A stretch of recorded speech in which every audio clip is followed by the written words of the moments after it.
Tu si ukážeme, ako vytvárame zamestnancov. Ideme do správy. Zamestnanci. Nového zamestnanca alebo pracovníka vytvoríme takto. Ideme späť a pozrieme sa na nejakého vytvoreného.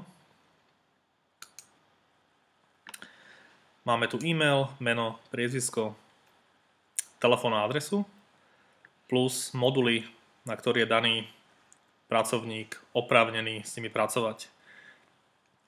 Objednávky, či môže stornovať objednávky, či môže potvrdzovať platby, to znamená, že má na starosti aj účtovné a finančné záležitosti, či si môže pozerať alebo nepozerať štatistiky, či môže vytvárať vozidlá a vodičov a vytvárať nových zamestnancov. Vytvoríme a sfunkčníme tie moduly, ktoré sa na danú pozíciu hodia. Dáme heslo, dáme uložiť.